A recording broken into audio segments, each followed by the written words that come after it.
Jangan lupa like, comment, and subscribe channel YouTube TVRI Bengkulu dan nyalakan lonceng notifikasinya.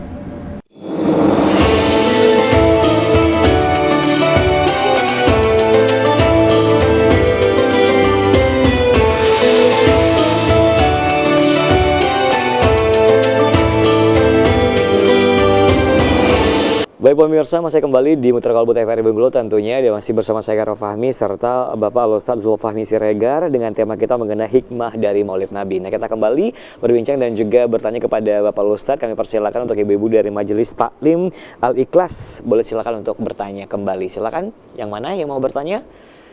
Ya, silakan Ibu. Assalamualaikum warahmatullahi wabarakatuh. Waalaikumsalam warahmatullahi wabarakatuh. Bagaimana cara kita sebagai masyarakat itu memperingati Maulid Nabi itu sendiri? Karena kan pada zaman itu tidak ada yang namanya memperingati Nabi Muhammad itu. Oke. Cukup. Assalamualaikum warahmatullahi wabarakatuh. Waalaikumsalam warahmatullahi wabarakatuh. Namanya siapa Ibu? Namanya siapa? Ibu Fuji, ya Ibu Fuji Pak Ustadz ya. Caranya kita memperingati di zaman yang saat ini, zaman sekarang ini tentunya untuk memperingati Hari Maulid Nabi. Kalau zaman dulu kan nggak ada tuh memperingati, kalau zaman sekarang ada. Itu caranya gimana Pak Ustadz? Silahkan. Baik, terima kasih Ibu Puji. Bagus pertanyaannya ya. Jadi cara memperingatinya, apa kira-kira yang dibaca ketika kita memperingati Maulid Nabi itu? Ada satu buku namanya Barzanji, Al-Barzanji. Al-Barzanji biasanya dibaca setiap ada peringatan gitu ya. Al-jannatu wa na'imuha sa'dun liman yusalli wa yusallim wa yubarik alaih. Kira-kira itu awalan teks buku itu. Jadi itu membaca, menerangkan, menjelaskan, memberikan pemahaman tentang sejarah kelahiran sejak lahir Nabi Muhammad. Itu yang disampaikan di situ. Sejak lahirnya Nabi, diperkenalkan kepada umat ini.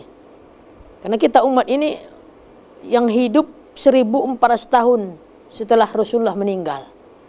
Dari kita itu mengenalnya Nabi itu lewat itu, dari sejarah peringatan Maulid ini. Ya maka jangan dicampur-campur.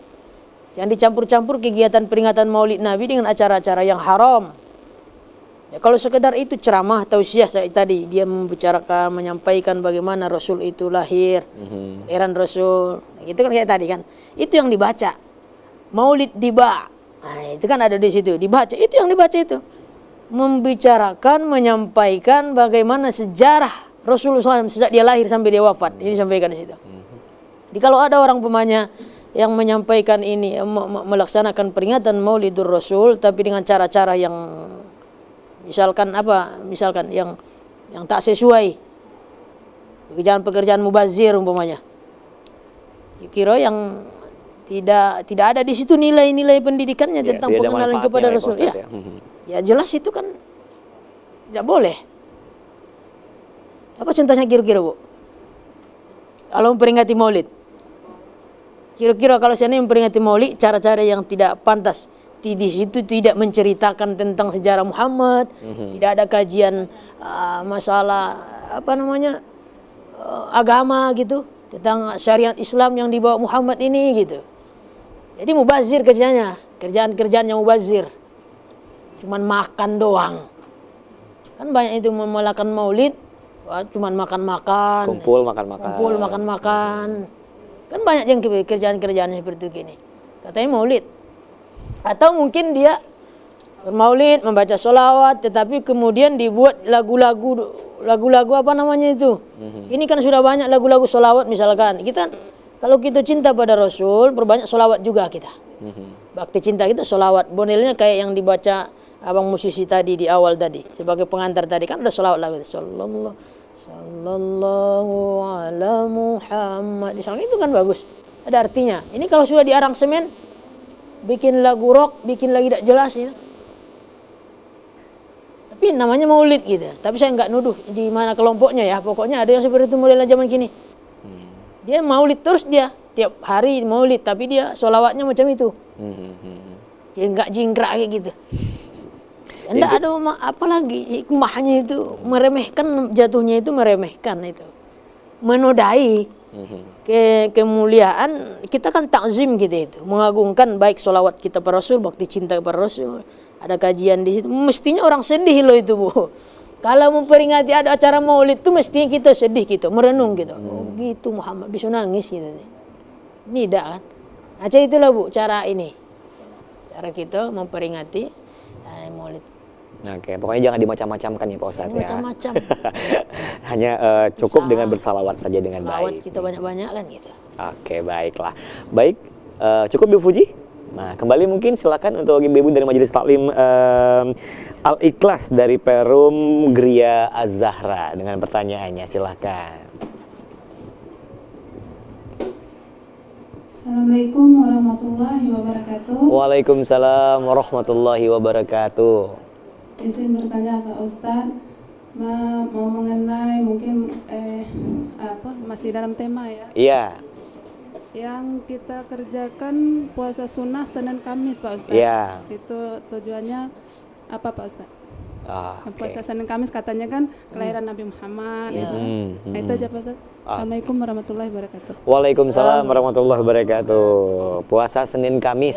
Nah, tujuannya apa Pak Ustadz? Pernah ditanya Ibu siapa namanya tadi? Ibu Rusiana. Yulistiana. Jadi suatu hari Rasul ditanya oleh sahabat, kenapa wahai Rasulullah kamu senang puasa Senin Kamis? Rasulullah menjawab, dzaka yauma wulidtu, hari Senin itu hari kelahiranku. Ya, itu maka dipuasa itu. Kemudian di hari Kamis, kenapa puasa hari Kamis? Itu hari disetorkannya amal manusia setiap hari Kamis. Angkatnya amal kita. Itu dalam sebuah hadis disampaikan begitu. Maka ada tuntunannya itu. Puasa Senin Kamis. Dzaka yauma wulidtu, hari Senin itu hari kelahiranku kata Rasul. Jadi Ibu berarti itu satu hujah, satu dalil juga. Ibu hari lahir Ibu hari apa? Oke, saya mau tahu nih. Hari lahir Ibu. Jadi umpama Ibu lahir hari Jumat, dapat apa puasa hari Jumat? Iya. Ya boleh. Kita merayakan hari kelahiran kita kan, tidak masalah. Tapi Rasulullah itu hujahnya, alasan kita ditanya. Itu hari kelahiranku. Kalau hari Kamis, hari diangkatnya amal manusia. Jadi itu alasan kita puasa di Senin Kamis ya Pak Ustadz ya. Oke. Itu. Tahu sih Pak Ustadz sedikit-sedikit kan, tapi biar dijelaskan. Itu ya. Oke. Jadi itu alasan mengapa kita harus puasa Senin dan juga Kamis. Senin harinya lahirnya Nabi Muhammad. Hari Kamis itu adalah hari pengangkatan amal ibadah kita. Setorkannya amal kita kepada Allah Subhanahu wa taala tentunya. Boleh, berarti Ibu boleh di hari lahir Ibu. Niat puasa itu karena hari lahir kita. Iya. Ya nggak ada bacaan khusus lah. Iya, nggak ada bacaan khusus. Itu niat hanya aja gitu. hanya memberi reward kepada diri kita. Dalam fikih itu enggak ada apa niatnya itu, enggak ada, pokoknya niat. Karena kita gembira menyambut hari kelahiran kita. Iya. Ibadah kita. Aja. Kita dengan ibadah. Dengan ibadah, amal yang kita lakukan. Oke. Ada lagi Bu, silakan pertanyaannya. Kita masih kembali tentunya dengan tema mengenai hikmah Maulid Nabi. Silakan. Ada? Waduh, cukup. Kalau cukup saya sampaikan lagi ini. Iya, apa itu Pak Ustaz? Apa hikmah daripada memperingati Maulid Nabi ini kan? Meneladani perilaku atau perbuatan Nabi Muhammad SAW. Nabi Muhammad itu terkenal dia dengan 4 sifat. Apa 4 sifat itu kira-kira Bu? Ingat, siddiq, amanah, tabligh, watonah. Siddiq artinya selalu benar. Kalau kita mau meneladani Rasulullah, itulah orang yang selalu benar, baik dalam tingkah laku, perbuatan, ucapannya selalu benar. Kira-kira kita hari ini sudah benar belum? Dalam segi ucapan misalkan, perbuatan, gimana itu? Ya itu. Siddiq, selalu benar. Amanah, siddiq. Yang kedua sifat Rasulullah yang paling terkenal itu amanah. Terpercaya. Maka Rasul itu terpercaya orangnya. Bahkan dia digelari Al-Amin. Al-Amin. Orang yang terpercaya. Al-Amin. Ini ada juga namanya Amin.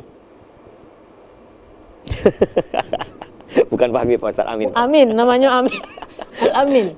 Tapi walau alam, terpercaya apa enggak? Pokoknya Al-Amin itu orang yang diberi amanah dia bisa dipercaya. Gelari Rasulullah itu Al-Amin.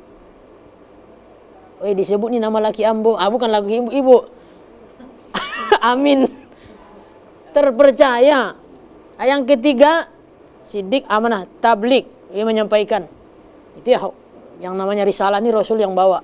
Disampaikan kepada kita umat. Yang keempat, fatonah. Cerdas Rasulullah itu. Rasulullah itu cerdas. Rasulullah itu cerdas. Kayak HP ibu udah smart, friend. Cerdas.